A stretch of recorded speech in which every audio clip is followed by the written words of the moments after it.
Bonsoir mademoiselle, comment vous vous appelez? Il appelle John de Finlande. Brazil, the chief comes studying this town of Castle. Alors, dans cette interview, nous allons essayer de comprendre pourquoi avez-vous choisi de vous former en hôtellerie-restauration pour aujourd'hui être femme de chambre? There's honestly like to do so I can't have like a junior actually so twins and this what I think is so you know Japan the come out I come out to and I'm having to each job but this actually the conda strategy conda that I'm this I'm set she cleaned out with just this one. D'accord.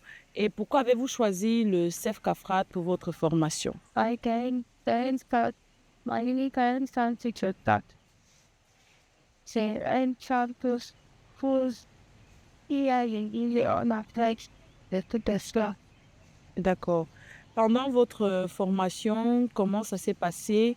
Vous avez un léger handicap, ça vous empêche peut-être d'aller au même rythme que les autres. Est-ce que vous avez eu des moqueries? Est-ce qu'il y a eu des difficultés qui vous ont bloqué dans votre apprentissage? You find out that I can but you let the city stay. Come to restaurant, you know, so I got that the workers chef what is that those the war about it all from the internet and the nice. Well, you should have like I think that near constant hot pictures. Est-ce que ces difficultés ont empêché d'atteindre le but de la formation? Yeah. Et comment vous avez fait pour surmonter les difficultés? This is like I is on the north. Something is sweet as something they got but I chocolate for as well it falls just like you eat it. So you not to come down, look on thinking as to what. By Pina and Shan that it's a fire cut. People wonder that it's about the yaki to think upon it about the yaki upon up there and body. Oh, teaching that the what I stood there. Some and then they started being fire as well. Get out of light, I didn't take then virtual dash. That was the mansion. The whole sky just asking the mouse.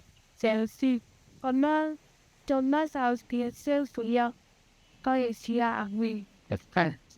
Aujourd'hui, vous êtes dans le staff du CAFRAT. Comment se passe le quotidien en tant que assistante femme de chambre?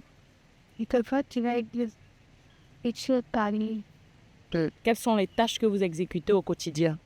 Because she could say, you know, I saw up now I can see starting is a thing. They say not doing on touch. My first time, just did.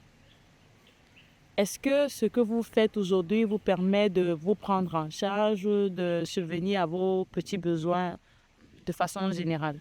Donc, vous avez trouvé votre gagne-pain. D'accord.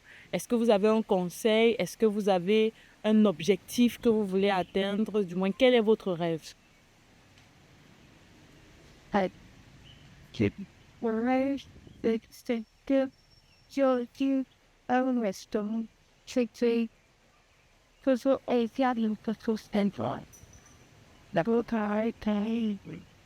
Est-ce que vous avez un conseil à donner à d'autres jeunes qui, comme vous, ont peut-être un handicap ou une difficulté et qui sont en train de baisser les bras? Yes, I know there are two trace to the thing of the bigger because people there's at the between us a for concrete ID. I mean, I think it's Bonsoir, madame. Bonsoir. Vous êtes la maman de notre apprenante et désormais collègue, Diam Mukuri Marie-Laure. Comment vous allez? Ça va bien, ça va très bien. D'accord, merci. Avec vous, aujourd'hui, nous allons essayer de comprendre quel est le choix de la formation qui a été faite par votre fille. Est-ce que c'était un choix personnel ou c'était un conseil d'un parent ou d'un membre de la famille de se former en hôtellerie et restauration? Le choix a été personnel parce que Marie-Laure a son DPC. Non, même pas ça. Elle fait 1 an à la maison. En attendant que nous trouvons ce qu'elle se fait comme formation, son papa propose de faire l'informatique. Ayant donc pris contact avec un centre, le moniteur, quand le moniteur voit Marie, le moniteur dit non. Il ne pense pas qu'elle soit tuée. Alors nous sommes là, nous sommes venus et puis je sais donc comment est-ce qu'elle va faire quelque chose. Parce qu'il ne faudrait pas qu'elle reste à la maison parce qu'elle a un handicap. On lui demande ce qu'elle aimerait elle-même faire. D'abord, elle parle de l'épidémie. C'est la raison pour laquelle je suis venu d'inscrire ici à Kafkas. D'accord. Pendant la formation, est-ce que Marie-Laure vous a souvent rapporté des difficultés qu'elle avait, des choses qu'elle rencontrait qui entravaient à la bonne formation au CEF-CAFRAT? Ici, non, en négativité, non. Plutôt bien parce que elle changeait. Quand elle a commencé la formation, elle me parlait seulement de certaines choses, de certaines minutes, que maman, aujourd'hui, je vais faire telle minute. Et quand elle faisait, on dégustait tout ça à la maison, on disait que non, c'était très bien. Nous avons cru que ça va aller parce qu'elle changeait de jour en jour. Les choses qu'elle n'arrivait pas à faire, elle arrivait déjà à faire. Donc, nous avons cru en elle. C'est cela que nous sommes allés jusqu'au bout. Maintenant, elle est de manière permanente au CEF-CAFRAT. Elle exerce dans le domaine, dans le département de l'hébergement. Comment est-ce que vous appréciez cela? Qui on peut très bien, puisque honnêtement, Marie-Laure n'est plus une charge pour moi, ni pour son papa. Marie-Laure n'est plus une charge pour nous. Marie-Laure, maintenant, je peux dire désormais que j'ai besoin de 2000. Elle prend, elle me donne. Je peux dire qu'on peut dire à la maison qu'on a rien à manger, elle sort l'argent, elle fait le marché, elle fait pas, elle nous mange. Donc honnêtement, elle n'est plus une charge pour moi. Et c'est même pour ça que nous avons tenu, c'est un papa et moi, qu'elle fasse quelque chose, qu'elle ne reste pas là avec le handicap, disant que non, elle est handicapée et elle ne pourra pas, donc qu'elle ne peut rien faire dans la vie, pas juste son handicap. Non, pour être une charge. Et nous avons aussi dit de nous, si nous ne serons pas là, qu'en sera-t-il de son avenir? Parce que la mort peut se venir après une autre. On ne sait jamais. Alors, est-ce que vous avez un mot d'encouragement à l'endroit de votre fille qui aujourd'hui se bat et qui, comme vous le dites, n'est plus une charge pour vous, mais plutôt une aide? Moi, je serais fait aller de l'avant. Aller de l'avant. Et que le conseil que je peux aussi donner aux mamans qui ont des handicapés, c'est de ne pas laisser l'enfant parce que l'enfant est invalide. Tu lui laisses à la maison, il n'est rien parce que vous trouvez que c'est une perte d'argent. Non, il faut essayer.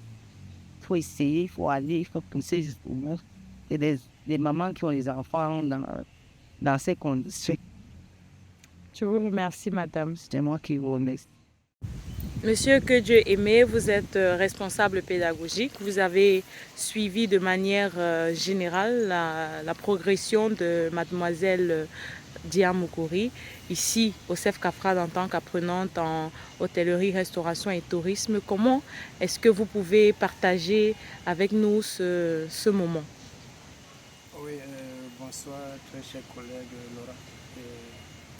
Parler de Marie aujourd'hui là, c'est une joie. C'est une joie parce que je me rappelle le moment difficile que traversait qu'elle, c'était lors du placement en stage. C'est la différence de Marie et parce que Marie avait une volonté très déterminée, c'est-à-dire que ce qu'elle faisait, tu sentais en elle une volonté. Et c'est ça qui faisait que ses camarades médicaux avaient beaucoup de l'amour pour elle parce qu'elle montrait qu'elle veut vraiment atteindre un but. Donc elle s'efforçait toujours à chercher à connaître et c'est ça qui était sa force. Donc quand on arrive en fin de formation, il faut placer les apprenants en stage dans les structures. Je prends Marie, on va ensemble. Je dis que bon, je connais la directrice de l'hôtel Le Sentier, je connais le promoteur Papa Koum, n'importe comment, on va accepter Marie pour son stage là-bas. Je suis arrivé, la directrice a dit que non, si c'est elle qui décide, il n'y a pas de souci. Et puis maintenant, elle peut poser le problème au PDG qui nous a refusé de prendre, qui ne pourra pas prendre un handicapé pour faire le stage parce qu'il faut aussi sa protection. Si quelque chose lui arrive, il sera responsable. Bon, je les ai compris. Lui aussi se protégeait pour un handicapé. Et c'est là où j'ai appelé à maman, j'ai dit que non, qu'il ne se soucie pas parce que Marie va faire son stage au centre de formation parce que nous avions des restaurants, nous avions tous les services qu'on trouve dans un hôtel. Et qu'elle va faire son stage ici dans le centre et vraiment elle sera bien suivie. C'est ce qui a été fait et nous sommes sortis vraiment très contents du résultat de Marie. D'accord. Aujourd'hui, elle a fini son stage, elle est active dans la vie professionnelle et c'est encore Sef Kafrad qu'elle exerce. Comment appréciez-vous son travail au quotidien?